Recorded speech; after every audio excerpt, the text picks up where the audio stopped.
Me here in the studio is no other person but Pastor Poju Oyemade. So you're very welcome to the studio today. Thank you for having me on. So in one word, I want you to, the question is very simple. We fondly like to say that you're the bridge between the older and the new generation. So I would want you to just, we can say it's a prophetic foresight, but what's the one thing that you believe young ministers should look out for if they want to last in ministry as of now? Walk in love, stay offense free, and walk in love. In other words, pursue your calling, stay offense free by walking in the love of Jesus Christ. Absolutely amazing. Very precise, very short. Walk in love. So the second question here, it's also very, very simple. The question says, as a young minister, how far should I take my service? Because sometimes maybe I'm serving the church for maybe 5 years or 3 or 6 or 7 years, and I feel like I want to really, it's time for me to maybe start my own, or be a pioneer. Because some people maybe are called to pioneer, but they are working under or serving under someone. At what time do I know it's time for me to take flight? Okay, let me answer that because it's a very good question. And the truth about the matter is that we have a lot of failure, quote unquote, in ministry today. And I'll measure failure not by standards that we have set for a person, but the fact that what is happening on the outside doesn't measure with the vision they have on the inside. So the failure is an internal thing, which means a person is not satisfied with the level of progress they're making, and they're falling short. Now, here is the point. And I believe that one of the major reasons is that people have, in some cases, prematurely stepped out. In many cases, people don't have they don't even know what the work is that they're going to do. Okay. In other words, they just feel that we're going out, I'm going to preach, but they don't understand the work of ministry, what is really entailed. And here is, to your question, which is a very good question. Yes, sir. Here is the foundation. If you are serving in any place, and even if you're serving, in Psalm 123, verse 1 and 2, it says, as the eyes of the servant looks to the hand of the master, and the eyes of the maiden to the hand of her mistress, so our eyes wait upon thee, O Lord, until you have mercy upon us.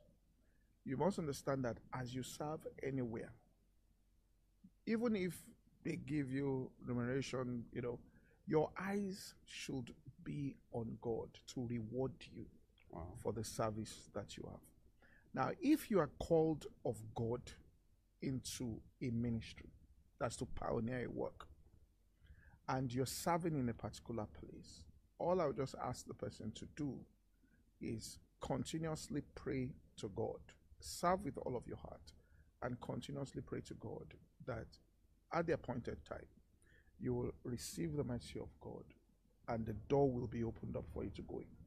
Because what will happen when God wants to move you out into your own work is that it will almost be flawless in the sense that he shows you exactly what he wants you to do and you enter into the fullness of it. But if that thing is not done properly, then you won't even see what you're supposed to do. You will stumble at things because there's no clarity of vision. Because it says, as the eyes of the servant waits upon the hand, our eyes wait upon thee. So when he has mercy, he shows you what you're supposed to do. You enter into it, it'll be flawless. It won't disturb in any way the work you are living. You will enter into what God has prepared for you, and you will experience the supernatural presence and provision of God that is there. But many people don't understand that it's God that actually rewards you for what you are doing. And therefore, you should look to him and ask him for that reward. So you do it with the whole of your heart. You understand that there's nobody who has the capacity to reward you for that. So you're not doing it for anybody, but you are looking to God as a person. Now, it will come two ways. If you are called into ministry, he will show you as you're interacting in that ministry the distinct calling. You will find it because you are serving in that particular place. it will be different from what they are doing in that place, so you don't disturb anybody when you go in. If you are in the marketplace, there'll be something you will discover as a result of serving in church that becomes a productive idea for you inside the marketplace. All right?